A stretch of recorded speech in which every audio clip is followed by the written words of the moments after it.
Every guitar player hits this wall. Your left hand does one thing, your right hand does another, and nothing lines up. And the reason this happens has nothing to do with practicing scales or running a certain number of reps. It goes much deeper than that, and almost nobody teaches this. But here's what actually matters.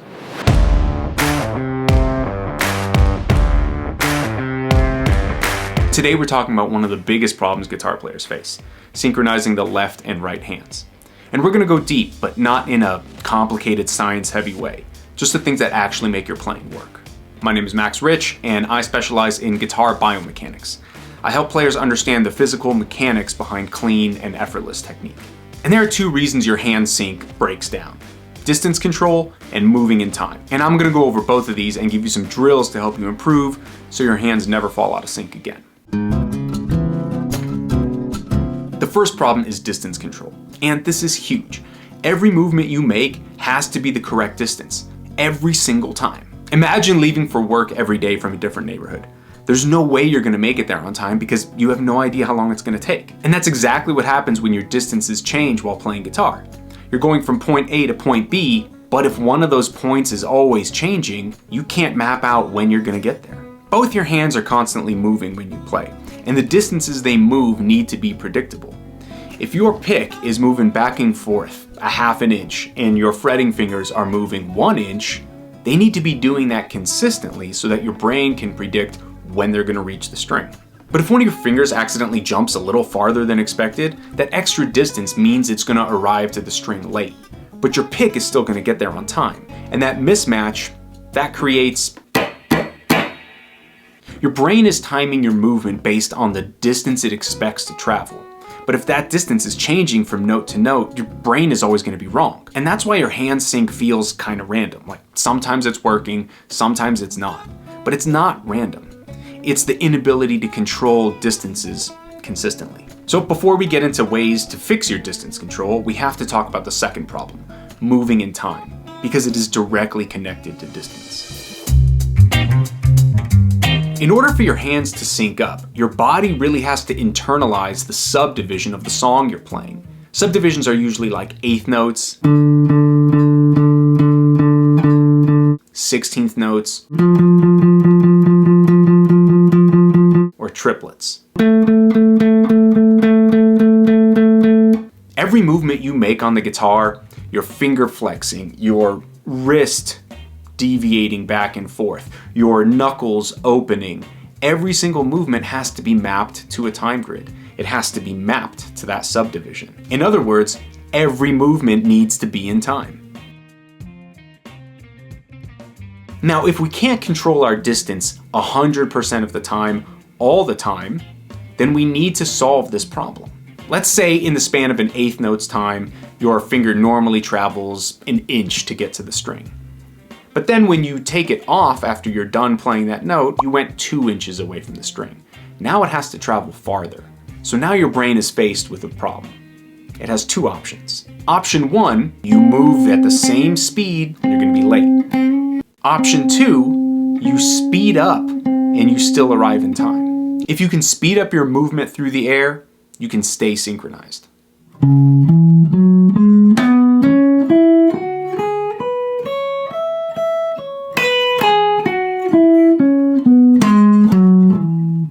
You can actually test this out really easily away from the guitar, just with your hands on a table.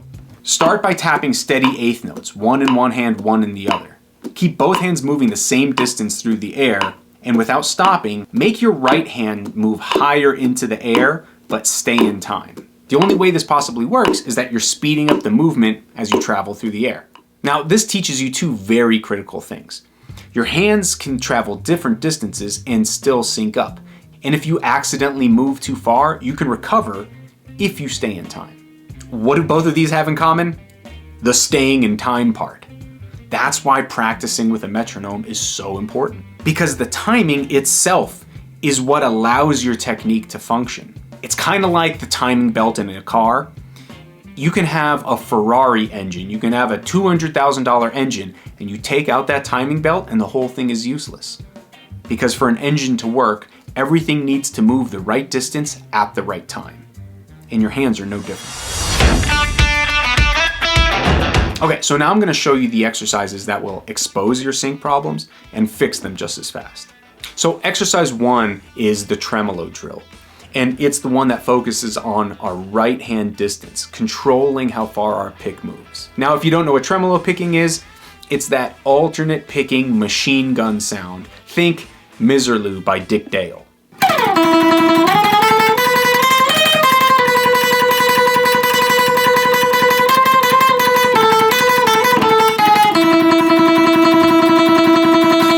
Okay, so to do this drill, you're basically oscillating back and forth between a downstroke and an upstroke on a single string. And we're gonna be doing this in 16th notes, somewhere between 90 and 120 BPM.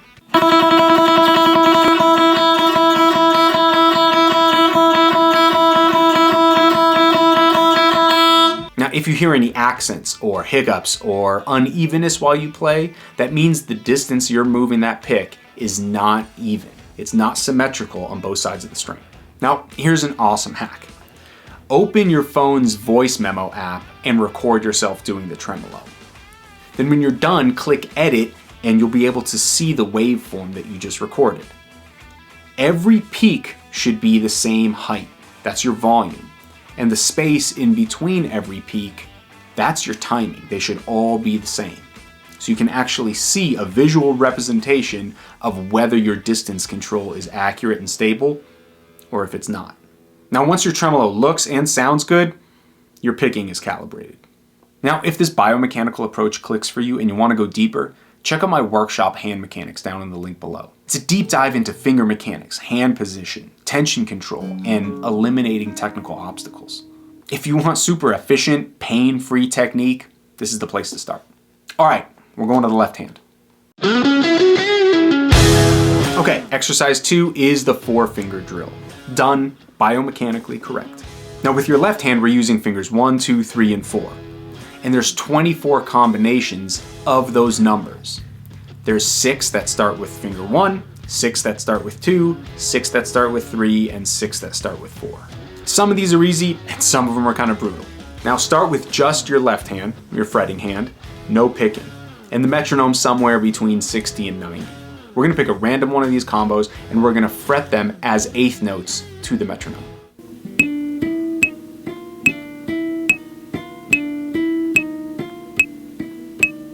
And if you're having issues staying in time, it's because your fingers are not traveling consistent distances to the string and away from the string. Once it's clean, add some picking into the mix. We're just gonna play slow 8th notes between 60 and 90 with that same combination.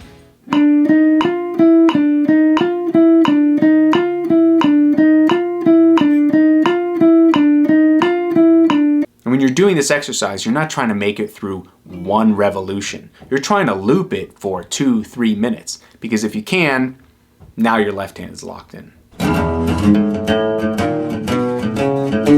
All right, now exercise 3 is kind of where the magic happens. This is where we combine tremolo with the 4-finger exercise, and it can get kind of tough. All right, so we're gonna pick one of the 4-finger combos, maybe an easier one to start with, and we're gonna keep our metronome somewhere between 90 and 120, thinking about playing 16th notes. And so we're not gonna just dive right in and start trying to do tremolo and one of the 4-finger combos. We're gonna build up to that. So what we're gonna start with is we're gonna be playing 4 plucks per note. So down, up for every finger.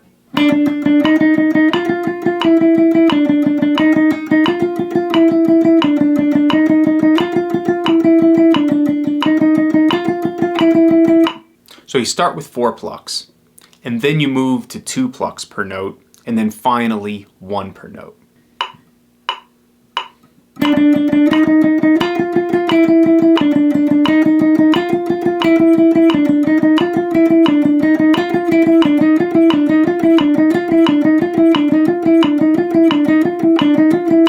Each reduction forces your hand to synchronize with less and less of a margin for error. Now, if you can get all 3 of these exercises to be clean, the tremolo exercise, the 4-finger drill, and then combining the 2 of them, you're gonna find that your sync issues are pretty much disappearing rapidly. And if you find yourself unable to sync your hands up in kind of a solo or a lick or something that you're playing, like an actual piece of music, Start by taking a close look at the distances you're moving, both with your pick and your fretting hand. So isolate each hand and see if you can play it without the other hand involved. And if you notice that you have fingers flying away or the picking isn't clean, well, that's a major clue as to which hand is the problem for your distance control. So to recap, clean hand synchronization comes from two things: consistent distance and consistent timing. You fix those things and you get those things under your belt, and your technique will just begin to grow rapidly. And if it's your left hand that's bothering you and giving you some issues, your fretting hand, check out this video because there's a ton of great tips on how to solve technical issues if it's your fretting hand. And if you want to go deeper and learn how to rebuild your technique using proper biomechanics and begin to diagnose and solve your own technical issues, check out my workshop, Hand Mechanics. It's linked down in the description. Thanks for watching, and keep practicing smart.